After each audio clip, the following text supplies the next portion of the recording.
We're ready to go. There's just a couple terms, a couple of things that sometimes confuse students when they're taking a history class. So I'm just going to bring them up right here. Number one, okay? Sometimes you'll see, and especially in this first chapter, it talks about things being prehistoric or talks about prehistory. And some of you might be like, how could something happen before history, Mr. Chang? Well, all that means is that it took place before the invention of writing, okay? Humans have only been writing things down for about 7,000 years, maybe 8-ish, okay? The invention of writing occurred, and we'll talk about it in chapter 2, with the ancient Sumerians, the ancient Mesopotamians, okay? And so, what do we know then? Things that happened before the invention of writing. How did humans keep track of things? Oh, we have a hand?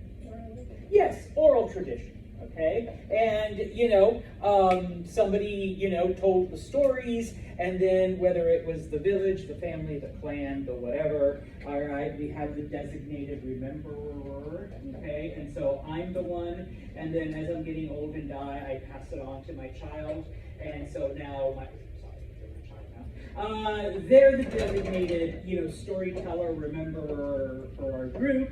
And then, she gets old, gets ready to die, and passes it on to her child. Okay, so you're like the grandchild here. And so the stories, get passed on and saved. And then, yes, with the invention of writing, at some point, generations later, it's like, oh yeah, we can write this stuff down. Okay. What's the problem with an oral tradition, though? Oh, yeah, no, go ahead. They get mixed up over time. Yeah, it gets distorted. It gets changed over time. All right. Maybe she didn't like, this one particular story because it was pretty gruesome. Oh my God, he got his head cut off. No, he just passed away peacefully instead. All right. And so then the next person was just like, well, I don't like the story about, I don't know, naked woman talking to a snake and having to eat a magic apple. All right, so we're going to change that. All right, and it wasn't a talking snake; it was a talking salamander. All right, and so this, the things. If you've ever played the telephone game, all right, I tell her the sky is blue. It ends up with him talking about I hate Doritos.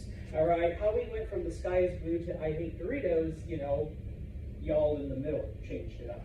Okay, so when we see prehistoric, just know that it means before writing. And so in that case, as history people, we're taking our best guess, okay? And at the same time, we are acknowledging that the person who actually wrote it down got these stories over generations, and it might have started one way with this storyteller.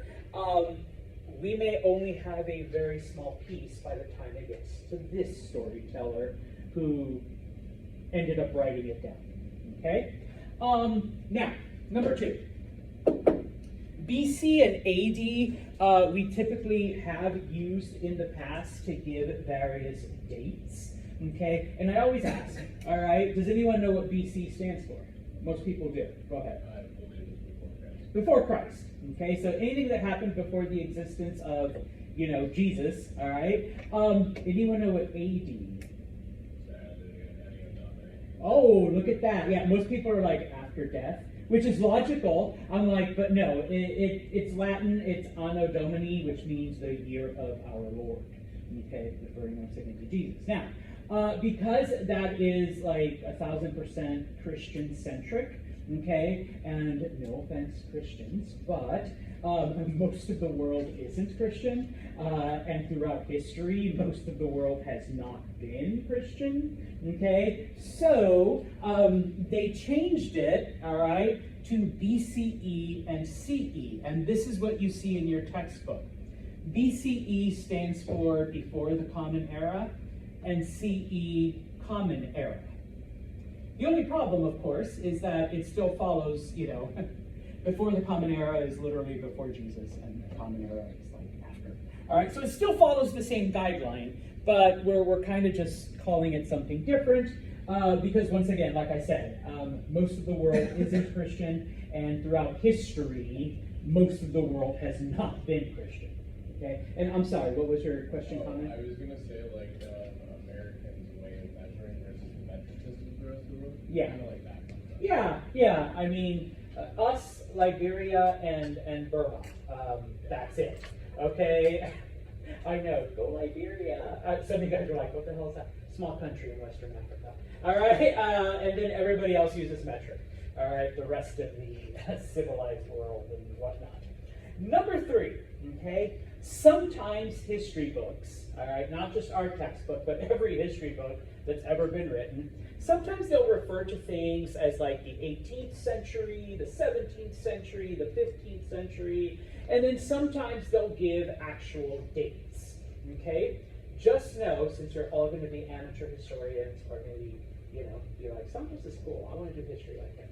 All right, just subtract 100. So if something says it happened in the 18th century, it's the 1700s. If something happened in the 15th century, it's the 1400s. Okay? And so like right now, people will talk about how we're in the 21st century. Well, it's 2024, not 2124. Okay? Type of thing. All right? So, you guys ready to be historians? You got the, yeah, all right, you guys got it. Okay, so your textbook, all right, chapter 1 starts off talking about creation narratives versus science, and going back to the earliest bits of history. Okay, now, of course, the reason why we point this out and the reason why it is your second assignment is because we cannot take these creation stories as fact, okay? Because and I've actually had one of you already turn in that assignment, as that one person saw, and hopefully you all will see, some of these creation stories like have all kinds of different, I already told you, Mayan story, we're all made out of corn, all right? Yeah? Okay, yeah, made out of popcorn, when it gets hot, whatever, add some butter. No, okay, we don't look to those creation stories as history, okay? And some of the differences, okay, and these are some of the similarities, all right? Most creation narratives give us like a specific date, either when it happened or like how long ago it was. Most of the creation narratives that I've studied, the Earth is only 7,000 years old. That's it. Before 7,000 years ago, like nothing happened, nothing existed. Maybe the gods, maybe there was like a magic dragon somewhere. All right, and then like boom, things were created. Okay, and like that's why I put that there. Like the Earth is only a few thousand years old, whereas when you look at science, okay, and you've taken earth science or whatever, I'm sure you may have to take a science course here at MB, okay, not just the Earth but the universe in general. It took millions and for the universe billions of years to create, to happen. All right, it wasn't just like I'm one of the gods and I've decided to make a corn planet. Let there be light, all right, for you Judeo-Christians, okay? No, all right? It took billions and billions of years, and in most of the creation narratives, when things are created, okay, whether it be from dirt, from corn, from, if you read the Yoruba, it was a bunch of chickens pecking, trust me, all right? This, humanity. Okay, probably in better shape, better looking, all right? But humans are formed, plants are formed, animals, cats were cats, okay? But according to science, things have changed, things have evolved over time, okay? Things have adapted to changes in environment, okay? And so, all right, believe what you will, okay? But in this class, we are going to look at things from a strictly historical view, Not so much scientific, because I don't teach. I mean, you want science, go down the hall. The labs are down. Well, those are just the biology labs. All right, but you can go down there. Okay. And so, looking then at the historical stuff that we are, piecing together, because most of this happened, okay, in prehistoric times. All right. So we've just advanced a couple billion years. All right. See, yay. All right. I just got you through at least 4 billion years of history. Okay. There's a lot of H words you're going to need to know for this chapter. The first one is hominids. Okay. What are hominids? Hominids are humans and other human-like creatures, 2 arms, 2 legs, a head, okay, type of thing. There's a lot of creatures like that. Okay, hominids are divided up into 3 main groups. Okay, we first see hominids about 23 million years ago in Africa. Okay, before that there were other creatures. Once again, I'm not a science person. This isn't evolutionary biology. You want that? There's Bio 101, Bio 2, whatever. Okay, you can do that. But all of that happened. Okay, and so the first hominids that emerged, or at least the main classifications of hominids, number 1, gorillas. Okay, so that's group 1. Group 2, I can never spell chimpanzee, so I just put chimps. All right, so chimpanzees, okay, and just FYI, I mean, as humans, we do share, I think 96% of our DNA with chimpanzees, all right, so we're very similar. And then finally, humans, and this is actually a relatively new term, hominins, okay, because what you see here, we're not the only hominins that have ever existed. We're the only ones that exist now in 2024, okay? And we'll talk about some of the other hominins or some of the other human species that have been around, okay? What makes humans, hominins, different from gorillas and chimps, the other 2 main hominids? Well, number 1, we walk on 2 legs. We're bipedal, all right? And so Basanto's like, I've seen gorilla. Okay, yeah, gorillas and chimps can, but they only do it for limited amounts of time. Then they're back like this, okay? And, walking on their knuckles or on all 4s. And then, yeah, sometimes they'll stand up and do a couple things, okay? So, fully bipedal, all right? 2 legs, okay? See? All right. Last time I did that, I tripped, all right? So, B, humans, okay?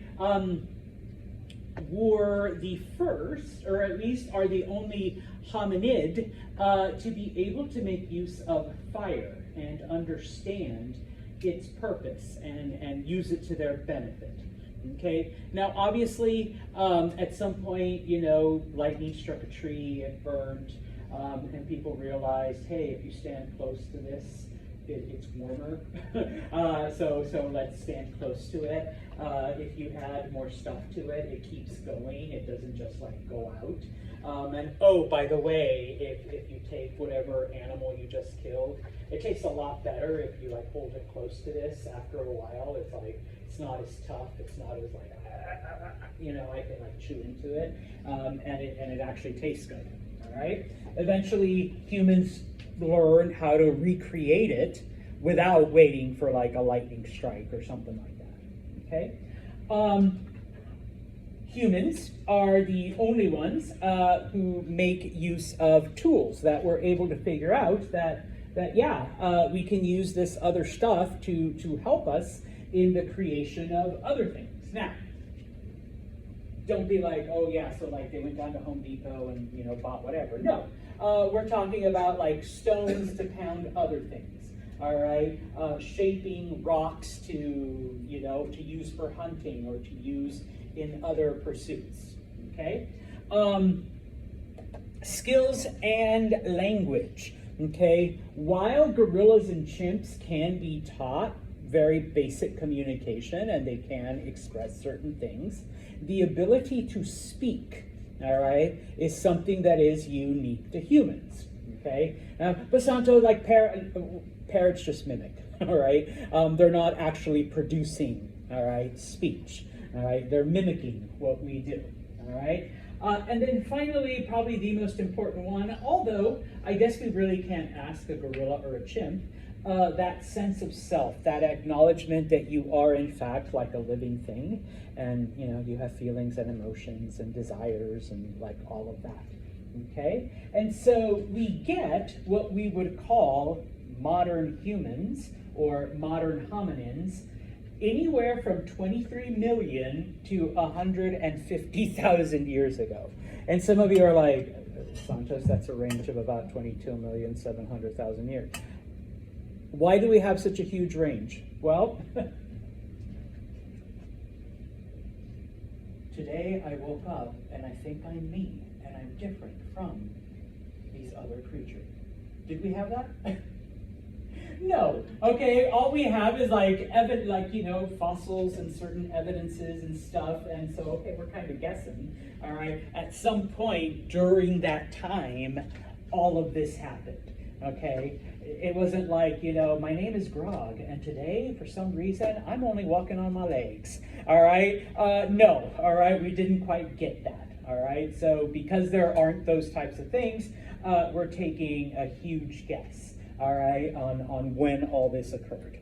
Okay, now the E word. Okay, so how does this happen? How do we go from these hominids being all the same to this differentiation? And we'll talk about, all right, a couple of other hominins, other human species, okay? Well, it's called evolution, all right? Now, just to emphasize, all right, this does not mean going from a lower life form into a higher life form. Okay, there wasn't a monkey that got pregnant and gave birth to a human, all right? That did not happen, okay? A chimpanzee did not go to sleep one night and wake up as a human, all right? That is not what happened, okay? What ends up happening is what we call either natural selection or, in common terms, survival of the fittest, okay? There's changes to the environment, okay? For some reason, you manage to adapt to survive those changes, and so that DNA gets passed on to your next generations, okay? And so if you're able to figure out, hey, that bright orange burning thing, okay, that helps, okay? Whereas, sorry, Maddie is just like, holy shit, that's scary, and I don't know what the hell that is. Well, that knowledge is passed on to my descendants, and so we adapt to that environment, okay? And of course, the ones that don't, once again, sorry, Maddie, they die out, okay? And so those traits get passed on, all right? It's that successful adaptation to the environment, all right? One of the most common examples, and I'll show it to you on Friday, back in the 1840s, 1850s in England, okay? It's the beginning of the Industrial Revolution. Factories are beginning to, produce things, and these factories are spewing out, all kinds of weird smoke, because back then they used coal to fire up and burn things, okay? Well, a byproduct of coal is black soot, all right? And so the black soot began to fall like on all the trees, on everything around them. Now, in this part of England, there were two types of moths. One of them was dark colored, one of them was white colored. And for the longest time, you could see white moths, pretty much everywhere. And you could see some dark ones, in other places. But once everything started being covered by soot, the white moths were being eaten up by birds, and we see this overabundance of darker colored moths. What was happening is that birds, because everything was covered in a dark soot, the darker moths were able to blend in. They were able to camouflage, whereas the lighter colored moths stood out, and so the birds went and ate those, okay? And so guess what DNA gets passed on? The DNA that made you a dark moth, And so these lighter color moths were almost like extinct. As the years go by, oh shit, we shouldn't be polluting the atmosphere, right? So factories switch over from coal, they switch it to a different thing, and so now there's less and less soot. The environment recovers, blah blah blah, and so now the dark moths are standing out just as much as the white moths, and so then we see an evening out of the population. Okay, well, that's what evolution is. All right, that successful adaptation to the environment changes, you do the things that allow you to survive. Now, in this case, it was human stuff that made the environment change, but it does affect the process of evolution. All right, so looking at hominins, humans, okay, and like I said, all right, there were different types of humans. Today, there's only one, and that's us, okay? So along the way, along the millions of years, okay, our species, we're Homo sapien, okay, was able to adapt and change and do those things that allowed us to survive in the environment, whereas some of these others passed away. Now, I'm not going to go through all of them, all right? I'm not going to, there's Neanderthal and Java man and Cro-Magnon man and blah, blah, blah. Okay, no, this isn't a paleontology class, okay? But you do need to know three. The first one is Homo habilis, okay? And what do you need to know about Homo habilis? Homo habilis was the first hominin to use tools, okay? They figured out that, now, once again, don't be like, oh yeah, they went to Home Depot and bought like a power saw, or they bought like a sand, no, okay? They figure out that you could take like a rock and use it to hit something, and it's a lot more effective in like breaking than if you punched it, okay? When it came to hunting, all right, you can smack a squirrel over the head with a rock, and yes, a lot more effective than punching the squirrel or squeezing its neck, all right? Or in this case, squirrels are pretty fast, so if I throw the rock at the squirrel, all right, I don't have to chase it, okay? So yeah, very, very primitive tools, all right? Now, obviously, okay, as the thousands, the millions of years pass, humans begin to realize, well, you know what? Like if I shape the rock, if I give it like a pointy tip, I could use it to cut into things. All right, so I could use it to skin the animal. I don't have to eat the skin anymore. Squirrels are furry. I can just eat the good parts. Etc. All right. The next hominin you need to know is Homo erectus. Okay. Who were Homo erectus? Well, we call them Homo erectus because they were the first hominin to walk upright completely. Okay? Homo habilis still walked like this. Okay? Still on two legs, but they did this. Okay? Homo erectus was, and I know I don't stand up straight, I need to stop slouching. All right? But Homo erectus is the first one to do this. All right? Number one. Number two, they were the first to understand the concept of family, all right? That we came from the same person, and there's some kind, you can see the resemblance, right? There's some kind of connection, all right? Whereas before, humans were no different than certain animals.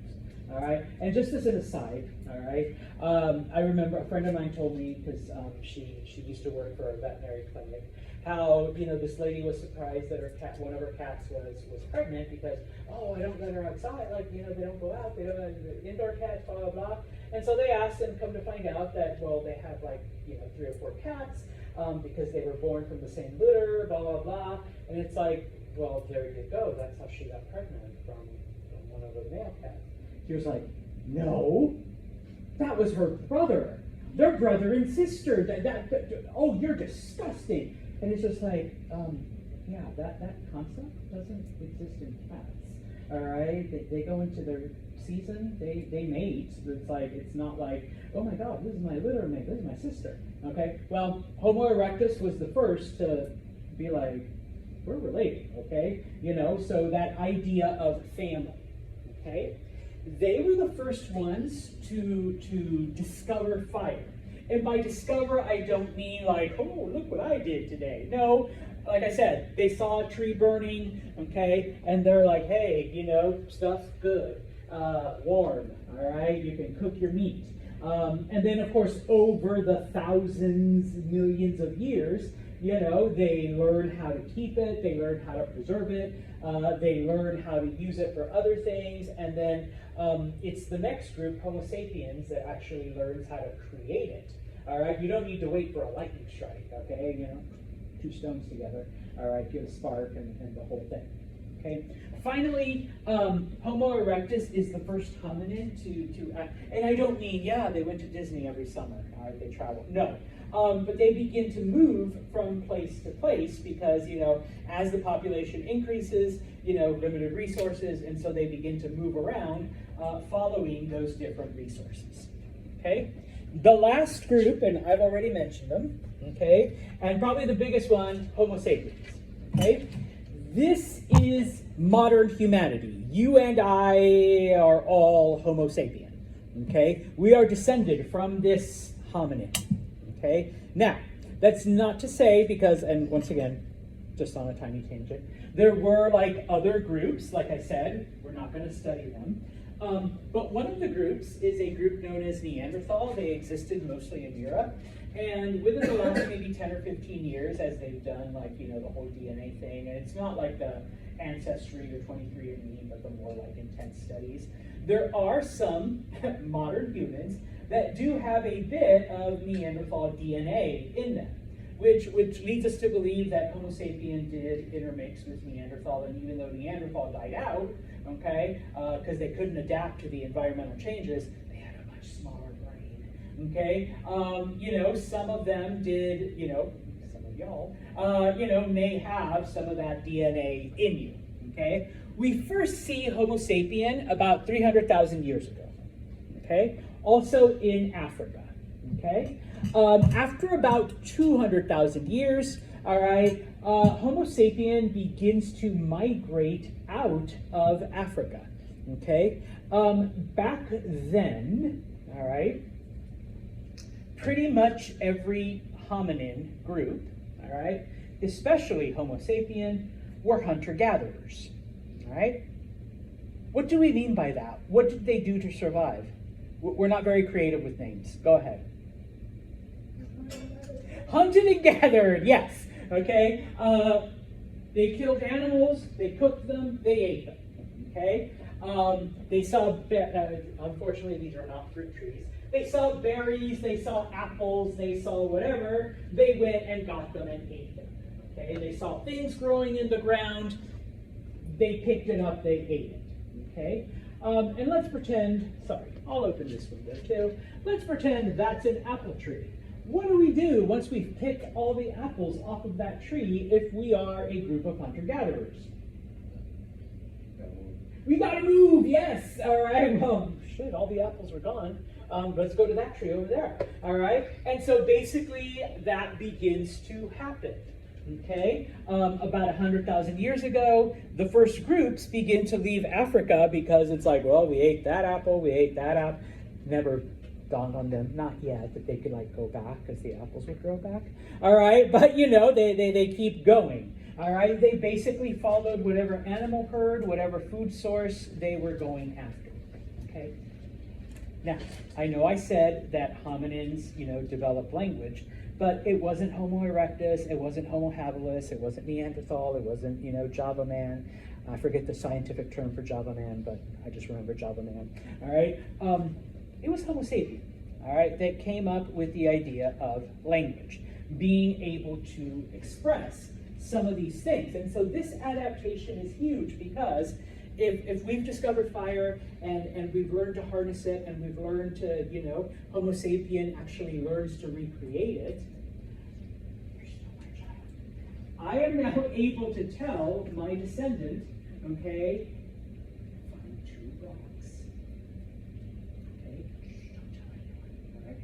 fire with you. Okay? And then I die. All right? So the secret of fire is passed on because I am able to express that now. I am able to tell someone. And of course, now we begin the whole, oh yeah, let's keep the stories, keep the story, keep the story, keep the story. All right, still going to be another like 100,000 years before we write it down, but all right, we're keeping the stories. Okay, about 16. Now, once again, we're jumping over hundreds of thousands of years of history. Okay, because yeah, none of it's written down. We're just guessing. All right, and I'm not going to tell you. Yeah, one day Grog woke up, ate some apples, killed an animal. And there you go. The next day, he woke up again. All right, no. All right, so we're doing that for a couple thousand years. Eventually, humanity spreads out of Africa through Asia into Europe and the whole thing. About 16,000 years ago, we see humanity then crossing across the Bering Strait. This is around the time of the last ice age, so that there were glaciers that covered most of the northern hemisphere. And so the land between eastern Russia and Alaska was frozen over. Those groups are able to cross and into the Americas. And there you go. That's how you get humanity spreading throughout all parts of the world. I mean, yeah, it takes about, 284,000 years. All right, so once again, let there be light. Boom. All right. Everything's there. All right. No, it takes time. Okay. And so, some of the things then about Homo sapiens. All right. Why are they us? Why do I have a room full of 40 Homo sapiens right now, writing everything down that I'm saying and what I have on the board? Okay. Number one, as I already said, they were able to adapt to those environmental changes, okay? The ice ages, the food, the animals, they were able to take those discoveries from other hominin groups and improve upon them, okay? Make them better, make them more efficient. Yes, I can put a pointy edge on a rock, and guess what? If I tie it to a long-ass stick, I can now stab at this saber-toothed tiger from a distance. Not only do I live longer, but now we get a fresh source of meat. Oh, and hey, we can take the skin and use it to keep warm. All right? We see the development of different cultural practices.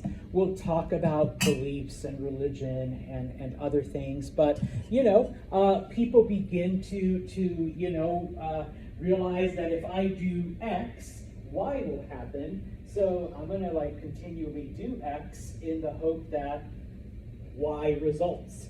Okay, and of course, in this case, because of that greater brain capacity, like I said, Neanderthals had a very small brain. All right, Homo sapien had much bigger ones.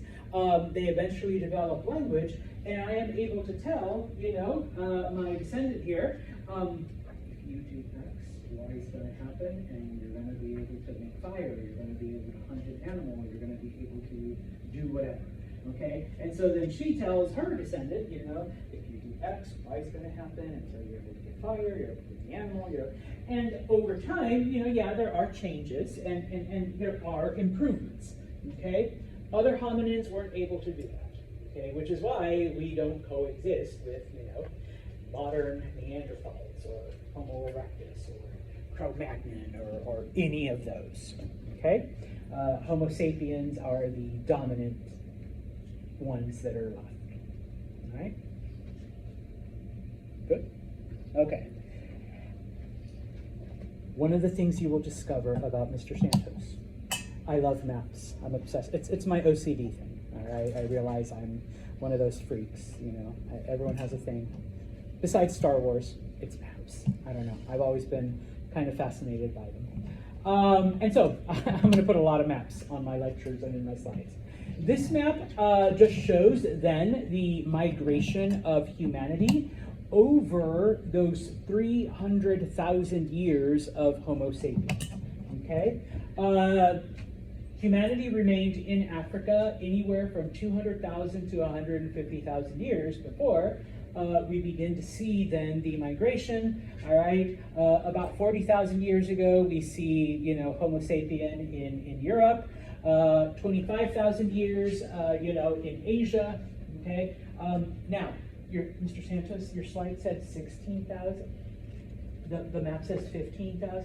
Once again, what are we doing when it comes to these dates?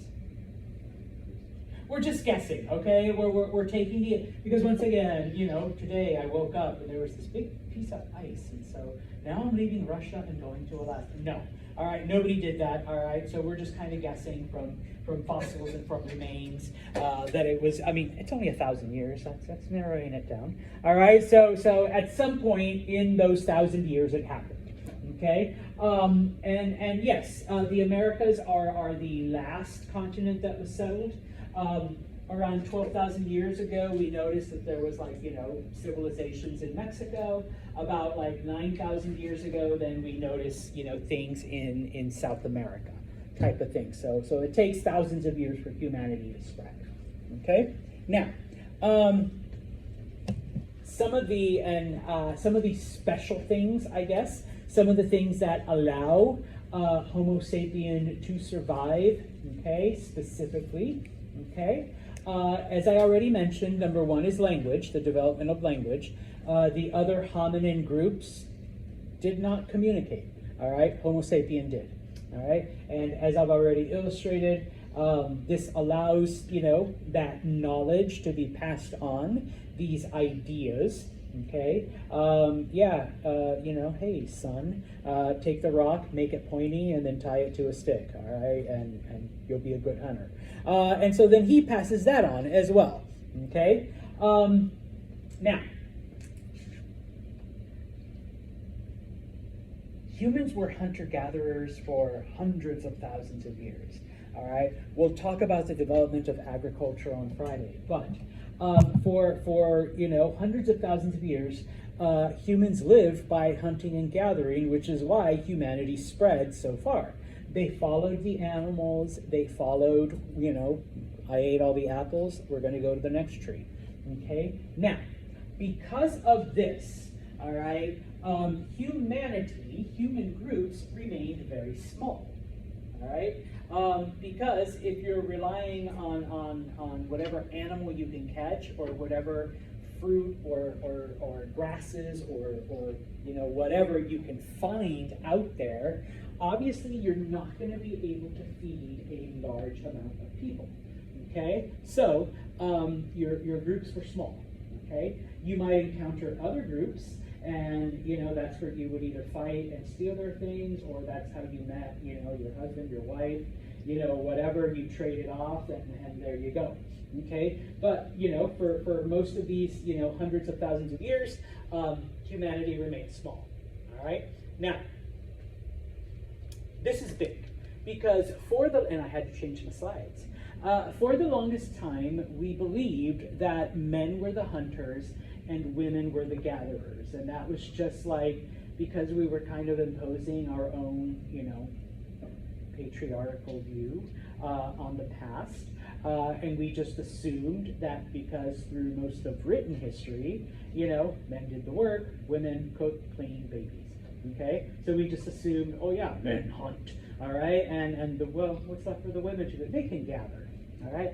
Well, recent fossil evidence in different parts of Africa and Asia, we're now discovering that there were just as good women hunters as there were men hunters.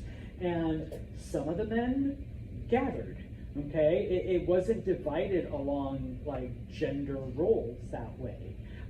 We realized that, yeah, we've been imposing our own views on the past, or at least on the ancient. And one of the reasons, once again, we did this is because, you know, today I killed a tiger, whereas my wife gathered all kinds of apples. No, you know, like nobody left that record. Nobody left their diary. We just kind of assumed. But yes, we have found, you know, fossils of you know, of women that were like either gored to death, or, you know, that we could tell died while hunting. And you know, we have found, like, and I'll get into the paintings, we have found things now that depict both men and women doing these things.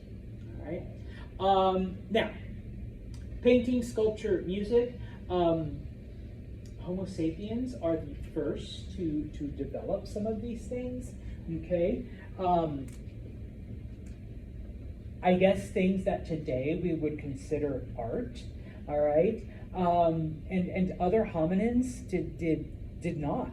All right. And so while there was no actual writing the way we think about it, okay, yes, as I've mentioned, somebody was designated the rememberer, okay?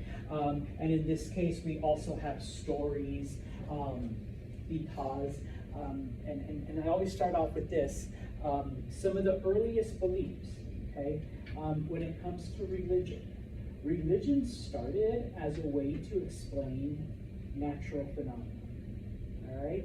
Back then, they didn't understand that a cold front was meeting a warm front, and then the air current was dipping down from Canada. And so, yeah, that's what's bringing those clouds, and then there's a hurricane in the Gulf of Mexico that's coming up. Why is it cloudy today? Cloud god mad? Makes sense, yes, cloud god mad. Okay, we'll call him Thor. Thor is mad. Okay, why is it windy? Wind god is happy? Makes sense, the wind god is happy. Okay, and so we begin to, trying to understand the environment, trying to understand the natural world around us. And when you don't understand that when hot air and cold air meet, you get a front through, you get all that wind, it's just easier to say, yeah, Thor just sneezed. And that's why the tree moved, it's the wind, okay, came through, all right? You hear thunder, yeah, it's Thor hitting his hammer, all right? And I'm just using Thor. You can use any of the Greek gods. You can use any of that great pumpkin, the magic turtle, I don't know. It's an all right? You're like, great pumpkin is Charlie Brown, all right? Don't be like looking to it, like, great pumpkin, I never heard, no, Charlie Brown, all right? So, Peanuts, y'all know who Charlie Brown is. Okay. I thought I was like, I know I'm old, but, okay. So yeah, in this case, we get that birth of those mythologies and those spiritual beliefs, okay? But we also get art, okay, and paintings. This is found in the caves of Altamira in southern Spain, okay? There's similar ones in France, okay? And yes, they are from this, from, I don't know, like 15,000 years ago. What does that kind of sort of look like?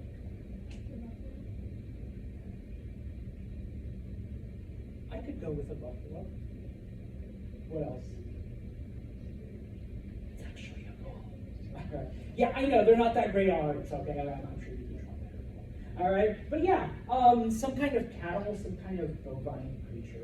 All right, and so from this is where we get that evidence that, oh yeah, they hunted cattle, they hunted these animals.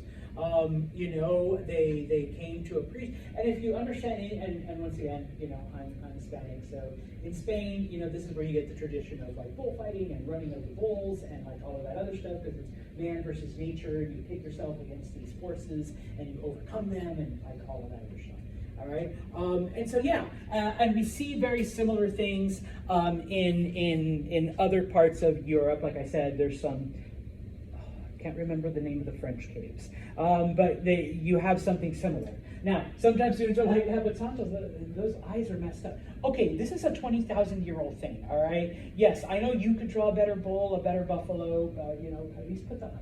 But these are prehistoric people. All right. They did the best they could with whatever paint, which I think was probably just like blood mixed with other weird stuff, that they could figure out. Okay? I'm going to stop right there. All right? Any questions or comments?